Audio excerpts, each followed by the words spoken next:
acetona.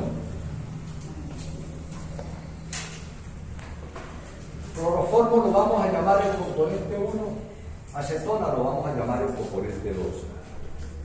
Y me dice que ese sistema tiene un azeótropo real a la temperatura de 64.5 grados centígrados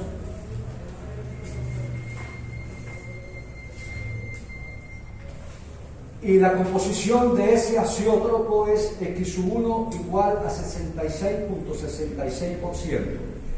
Por supuesto, esta es la composición igual a la que tiene su fracción molar, porque es el azeótropo.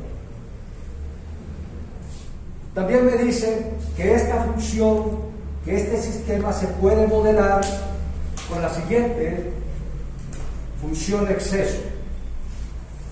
Exceso sobre RT es igual a A por B, un par de constantes A, B, X1, X2, sobre X1A más X2B. En otras palabras,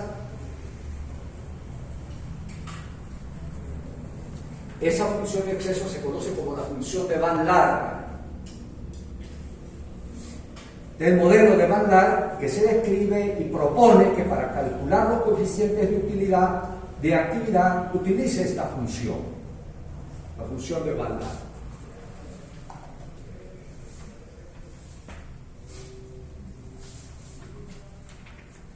Como yo les dije hace rato, RT neperiano de gamma, o sea, RT neperiano de gamma 1, sería igual a la derivada de la función G exceso con respecto al número de moles del componente 1 a una cierta PIT N sub 1. Aquí, como tengo dos componentes, N2 constante. O sea, esto significa que si yo quiero calcular el neperiano de gamma 1, yo debo derivar esta función. Pero no nos vamos a hacer esa derivación, sino que yo le voy a dar los resultados que surgen de esa derivación. Pero lo quiero conectar con lo que les dije ahora. Entonces, si ustedes hacen eso, encuentran que el neperiano, vamos a colocarlo aquí al lado, todo esto implica, utilizando esta ecuación, que el neperiano del coeficiente de actividad del componente 1 y el neperiano del coeficiente de actividad del componente 2 es la constante A sobre 1 más A sobre B, X1 sobre X2 elevado al cuadrado. Y B, el coeficiente de actividad del componente 2 es igual a B sobre 1 más B sobre A, X2 sobre X1 elevado al cuadrado. Y hay un par de constantes que son características del sistema, bajo consideración. Dada esa información, me dicen también que estime, dados los datos del sistema, estimar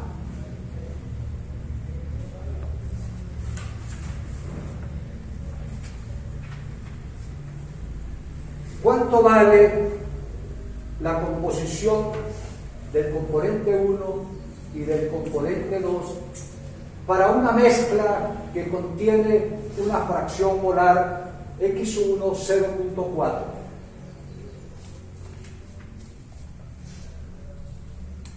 Conocida esa información que está allí, me dice, bueno, calcule cuánto hay de cloroformo. Podemos imaginarnos acá una solución de cloroformo con agua. Todo esto hay que irlo visualizando, ¿verdad? Que contiene en la fase líquida 0.4. ¿Cuánto tengo arriba en la fase vapor de ese componente? Y me dicen que la presión total del sistema es una atmósfera.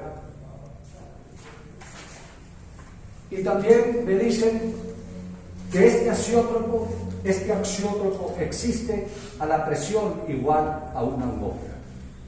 O sea, las condiciones de existencia del axiótropo a esta temperatura, la P total en el axiótropo da ese número.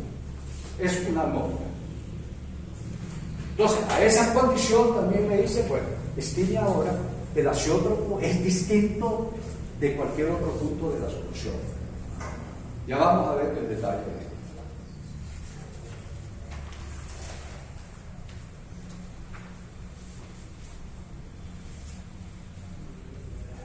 Bueno, vamos a proponernos hacer este estimado. Como estamos en equilibrio líquido-vapor, debe cumplirse que la fugacidad del componente 1 en la fase de vapor debe ser igual a la fugacidad del componente 1 en la fase líquida. Y la fugacidad del componente 2 en el vapor debe ser igual a la fugacidad del componente 2 en la fase líquida. Con esa ecuación debemos comenzar cualquier problema de este tipo. Si la fugacidad del componente 1 en el vapor es igual a esta ecuación que ya la derivamos, la fugacidad del componente 1 en el líquido sería igual a esta ecuación que también ya derivamos. Si asumimos que el modelo de Raoult gobierna el sistema en la fase líquida, aquí podemos anticipar que a estas condiciones hay una presión de vapor real para el cloroformo y para el agua. Y a esas condiciones, que es, vamos a analizar el sistema, este axiótropo que existe a la presión de una atmósfera.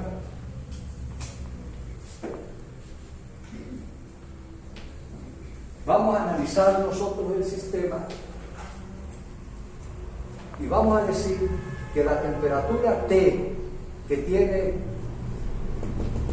el recipiente donde voy a hacer el análisis es 64.5 grados centígrados. O sea, voy a hacer el estimado de la fracción molar en la fase vapor cuando X1 es 0.4 a la temperatura T de 64.5 grados centígrados. Esa es la temperatura que marca ese termómetro aquí. Entonces voy a buscar la presión parcial del componente 1 a esa temperatura T a la cual me está pidiendo el análisis. Por supuesto, I sub 2, I sub 2P, E gamma 2, X2, P2 de vapor.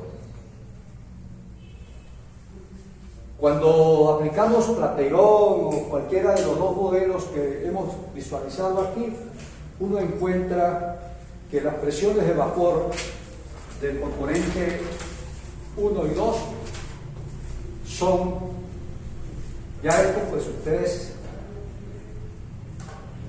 a T igual 64.5 grados centígrados, la presión de vapor de 1 da 858 milímetros de mercurio y la presión de vapor de 2 da 1000 milímetros de mercurio.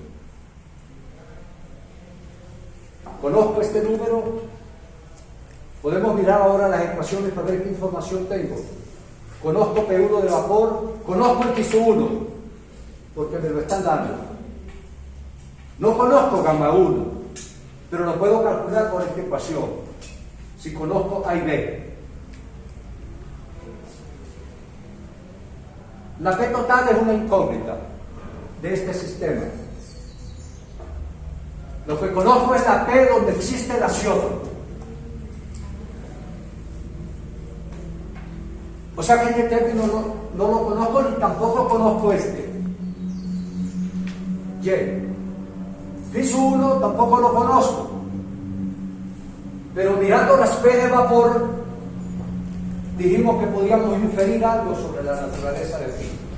Son presiones relativamente del orden de una atmósfera, están en ese intervalo, son menos de 10 atmósferas. O sea que ese phi, de acuerdo a nuestro criterio, se debe mover a 1. Y lo puedo asumir igual a 1. Pero este número no lo puedo asumir 1, porque ya me están diciendo de que está gobernado por una función exceso, y si exceso es distinta de cero, no estamos en solución ideal. Además me dicen, calcúlelo con estas ecuaciones. Entonces, ¿cuál es el problema que tengo ahorita?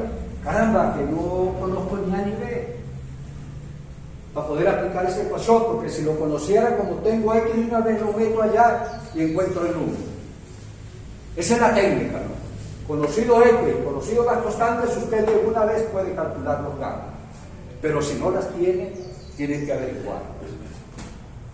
Váyanme siguiendo el problema. Me pide cuánto vale la fracción molar del componente 1 y 2 cuando la fracción molar en la fase líquida es 0.4, cuánto vale la fracción molar en el vapor, si se sabe que ese sistema o ese plato teórico allí es análogo a un plato de una unidad de destilación, ese plato en equilibrio está a 64.5 grados centígrados. ¿Cuánto vale la P que habría aquí en esta solución y cuánto vale su Y, su fracción molar?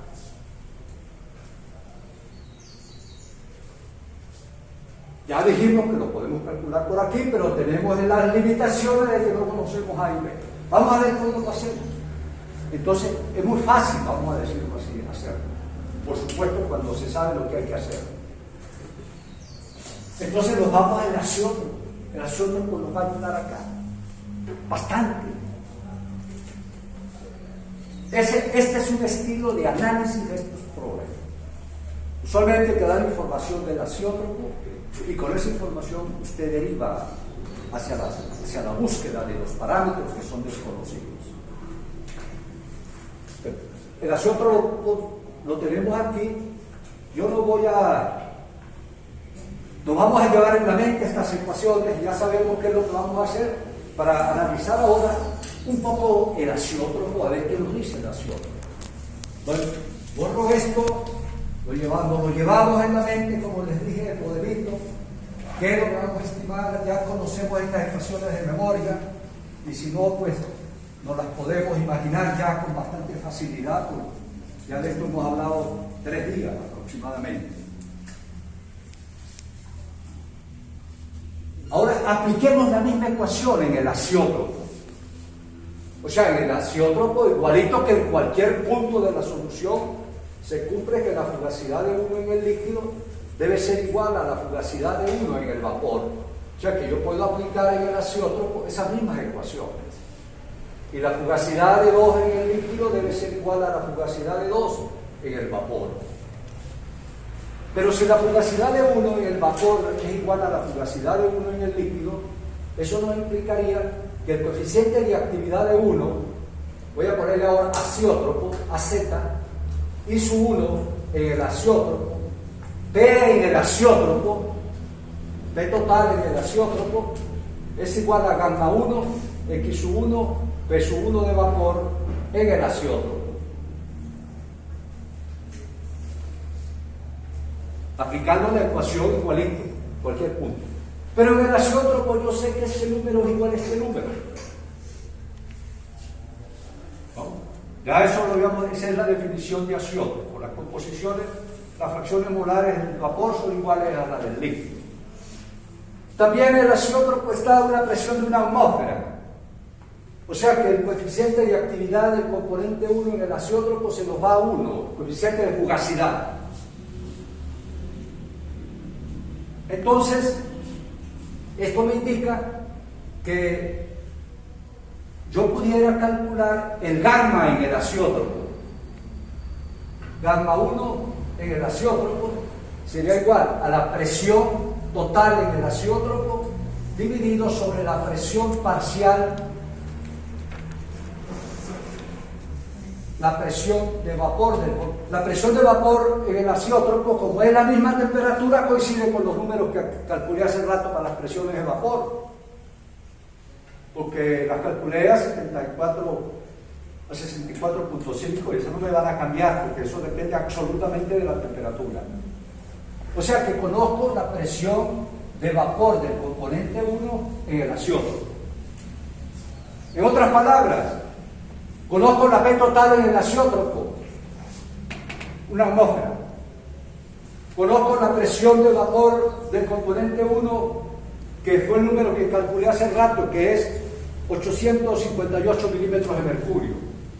Entonces conozco gamma 1 en el azeótropo, que sería 760 milímetros de mercurio, dividido entre la presión del componente 1, la presión de vapor del componente 1, que dijimos que era 858 milímetros de mercurio. O sea, conozco ese número. Ese número da 0.886. Ese es el coeficiente de actividad del componente 1 en ese lugar. Y también conozco el del 2, el coeficiente de actividad en el azeótropo, que sería la presión total que hay en el azeótropo dividido entre la presión de vapor del componente 2 en el azeótropo, que ya la calculamos. Esto da 760 milímetros, pero ahora sobre 1000. Y esto da del orden de 0,76. Conozco gamma 1 y gamma 2 en el azeótropo. Entonces miren acá, conozco gamma 1 en el azeótropo, conozco gamma 2 en el azeótropo, conozco la X del azeótropo, X1 y X2. Tengo dos ecuaciones con dos incógnitas. Puedo calcular A y B. Y ese es el juego que se hace. Esas ecuaciones se puede despejar A y B allí, y si nosotros hacemos ese análisis, esto está en todos los libros, estimado. La constante A está despejada y es el neperiano de gamma 1 multiplicado por 1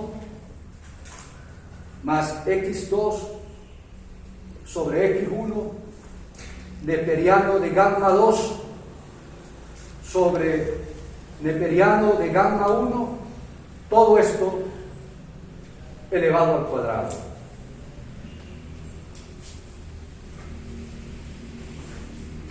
Capturado ya este análisis, voy a borrarlo para darle espacio al pizarrón. Ya tenemos gamma 1 en el azeótropo, gamma 2 en el azeótropo. Vamos a borrar esto acá.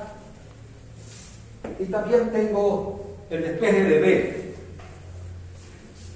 Ese es A, y B es igual al neperiano de gamma 2 por 1 más x1 sobre x2, neperiano de gamma 1 sobre el neperiano de gamma 2 elevado al cuadrado. Esta es la técnica siempre, en general. Y fíjense lo interesante. Comienzo con mi G exceso, hago la derivación, aplico esta ecuación que deducimos a lo largo de la mañana, y puedo calcular el neperiano de gamma 1 y el neperiano de gamma 2.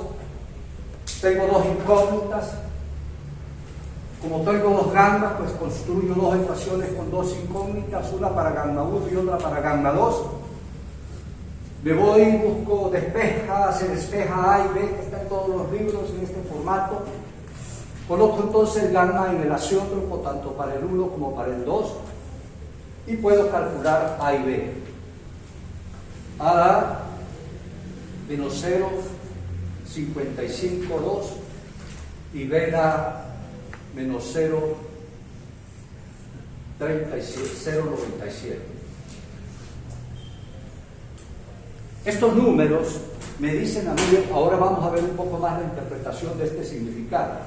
Cuando estos números tienen estas características, son negativos, eso indica que hay desviaciones negativas de las leyes ideales, de la ley de Raoult en particular. De todas maneras, ahorita lo vamos a montar. Entonces, vean el asunto ahora. Ya conozco A, B. Vámonos a las ecuaciones iniciales que teníamos. Dijimos que Phi sub 1, P es gamma 1, X sub 1, P sub 1 de vapor. Y esto dijimos que tendía a 1 por las características del problema, o sea que esto es la presión parcial de 1, ¿no? Siguiendo las consideraciones que hicimos en el pasado. Si este phi sub 1 se va a 1, y sub 1 por P es la presión parcial de 1, que será igual a gamma 1, X sub 1, P sub 1 de vapor. Yo creo que de una vez pueden inferir rápidamente, y la depresión de 2 pues sería I sub 2P, ya lo coloqué igual a 1, gamma 2 por X2, P2 de vapor. Y el problema está resuelto ya, porque como conozco A y B, y me dicen que haga el análisis cuando X sub 1 es 0.4, pues yo me vengo acá, introduzco 0.4, conozco la presión parcial de 1, este phi sub 1 es 1, y puedo calcular gamma 1, porque como conozco A y B, coloco aquí X sub 1 0.4, X sub 2 0.6, calculo gamma 1, calculo gamma 2, y conocido gamma 1 y conocido gamma 2, despejo la presión parcial de 1 y la presión parcial de 2. Calculo su P total, que es la suma de los dos. Como conozco la P total, que es la suma de los dos, y conozco la presión parcial, despejo I sub 1. O sea que de acá, primariamente se calcula presión parcial de 1. Gamma 1 obtenido de sustituir aquí 0.4 y 0.6 y los valores de A y B que ya descubrí. Calculo P sub 2. Lo sumo. P total. Una incógnita que me habían pedido. Estimo cuánto es la P que está encima de ese vapor. Como conozco la P total, este número, y conozco la presión parcial de 1, puedo calcular la fracción molar de 1.